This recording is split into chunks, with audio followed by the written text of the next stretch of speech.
Hello, I am here to answer the age-old question, what is a junk journal? And you have that right, junk is in the title, and I am here to show you. This was, I think, the very first junk journal I ever made about last year, starting when I was in jury duty. And if you go through the pages, it's just images I collect, adorned, notes I've received. Whoops, those need something. I love Alice in Wonderland ephemera. Something just fell out. But basically, I just kind of collect little things. Here's some Japanese paper, like a poem, and images that I like. Here's some lace, some gemstones. Here's Madame Bovary. Here's a Luna moth.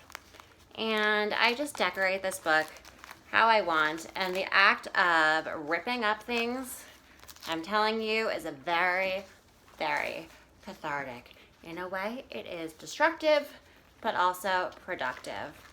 And the more junk journals I made, the more cohesive I would say they were. This is like the second one I made, so this isn't so cohesive, but I'll show you. I got more, I guess, messy with this, and I like things hanging out and ribbons, and I just kind of like that. Woo, this is stuffed, look. So here's like a little plate from a childhood tea set, some Alice in Wonderland things. Here's a book on embroidery. Here are just some images that I watercolored black. And I kind of just have these romantic images of things that I like, and I just kind of put them all in. And this is from various books, and this book is actually called Collector Psychology, which explains like why people collect things and how it's kind of a addiction, and it's all about owning things and being in power over them. So that was really interesting. And I just love this old text, and ribbons, and lace. Here's another from the embroidery book. Doilies are really great. So it's fun just to collect images you like and decorate them. And as I said, I started when I was in jury duty, and I don't know, I was kind of going through a rough time. I don't even remember why, but I was, and I was very grateful to be in jury duty, just to have that time to kind of chill for myself and get away from everything and have a place to be, but also kind of be in limbo and not have to do very much. So that time was very healing for me, and I love just looking through things. Originally, what got me started is I was interested in bookmaking. So I would like rip apart old books. Like this is just some old book I found in my laundry room, and you can kind of take out the pages. And if you bind your own book through sewing, which I love to do, you can just get an owl. This is a terrible job, but this is some stab binding. And you can make your own sketchbook or whatever. So I hate buying sketchbooks and notebooks because I write so much and I draw so much. So it's really just a waste of money at this point because paper is easy to come across, and I like recycling paper. So basically I just wanted to make my own books, but then this came from it. And I would say that it's very fun to rip out, to find things. It's kind of like a treasure hunt, and I love the process. I will show you what I am making right now. I decided it's best not to just rush through these. Part of the reason I like them is because they take time. They're not very precious. They can look like a mess. My students call me Miss Garbage when they see them, but they kind of make their own junk journals, which is really cute. And so I love Japan, so this is starting out to be like a Japanese junk journal with just some images I find that remind me of Japan. Very, very basic. Here's some old Japanese combs. Here's some paintbrushes. I just love collecting books and ripping out images. And I like using stamps. Here's, I think, a map to a garden. Here's some cute washi tape. Here's a Kokeshi doll, which you know I love. So this is definitely in the process.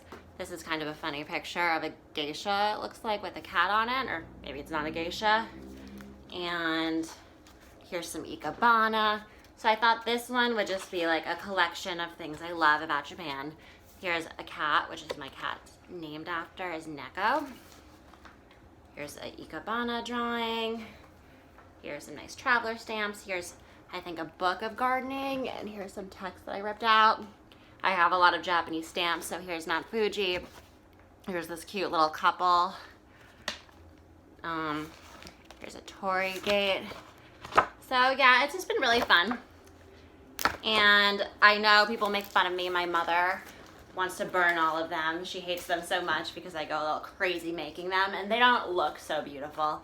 It's not like a nice, beautiful painting or just a simple collage that you can paste together in a simple amount of time and then display. These are very personal, and they're just very like relaxing to do, and I really do think that they kind of saved my life because it made me look at art in a new way. I used to be like, the final product is important, but this is all about the process. I really don't care what the product is, and that's the beauty. Here's another one that I started making, and these have no limits to when they have to be done. These could take like 10 years, just whenever I see something and I have time, I'll add it. This book is a book I repurposed from one of those free book boxes. I got it at the SVA library. If you smell it, it smells like leather. And originally it was just a book about poetry and nature, but I've kind of destroyed it and added my own things. It's called Gothic Beauty. And I love images of tree stumps. I actually really liked the poems a lot that started out in there, so I did leave those, but I added some things. Here's a moon I added, grasshopper image. I got some opera like text that I really like. I also love this book that has all these images of the piano. Here's that Japanese stamp again. So just having fun with it. And you know, sometimes you see brochures that you really like and you're like, oh, I should hold on to this, but you never really do because there's really no point. That's where I like to put things in here. Here's some washi tape that's really fun.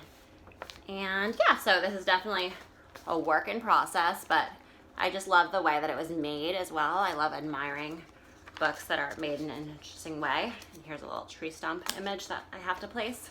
Sometimes I just place things in there to know that I have to get back to it. And I was debating whether to make an Alice in Wonderland junk journal. This is just beginning because I know it's kind of cliche, and if you look up Alice in Wonderland junk journal, they are everywhere. But truth be told, it's just about fun. I don't care if it's already been done before. This is going to be mine and my experience, and maybe it'll just make me happy and inspire me to create something else that's more unique. Who knows? But I like collecting Alice in Wonderland ephemera and drawing things that are like Drink Me.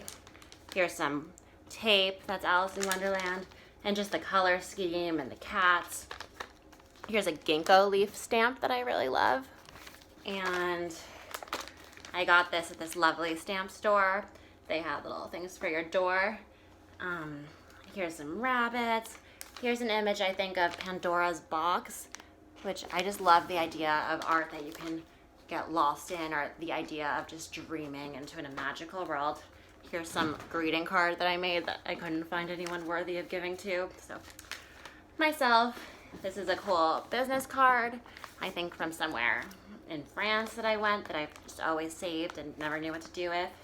Here's a picture of my pet rabbit from when I was a kid. Here's just some like potion-y images. So I love images of old handwriting. Here's like a snowflake thing I tried to draw. My cousin's wedding.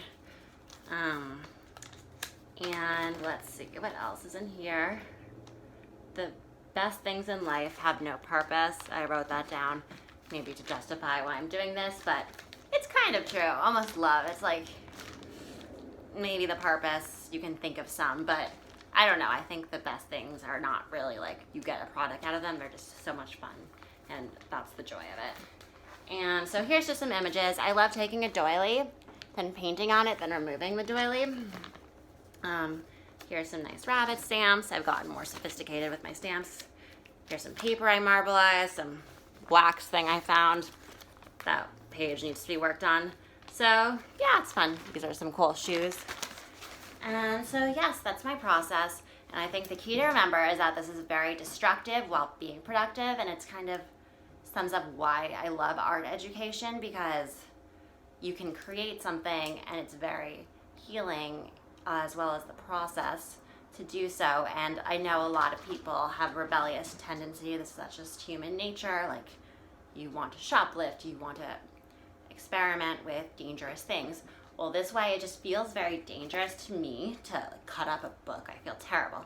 But if it's an old book or magazine and you just take your scissors and go insane cutting it, or even like deforming these books and making new books, it just feels very rebellious. It feels very fun, and I feel so accomplished afterwards. So for me, it's really kind of helped me. And I would feel the same way about sewing, where you take fabric and just cut the fabric and kind of make it into these weird shapes, and then you watch it come together into something. So, and the clothes that I made could be functional, and then this could be functional. You can buy a junk journal for a variety of prices. Some are like $4, some are like $400, and they all have themes. I saw one really cool one that was Hamilton themed. It's a million Alice in Wonderland themes, a lot of like winter Wonderland themes, but they're all so pretty. And I encourage you to support the artists and check out their techniques. It's really fun just to get lost in like the wonderland of a junk journal, and you can have little envelopes. There's so many techniques. So there it is, and let me know if you have any questions. You don't have to love it, but that's what it is. Bye.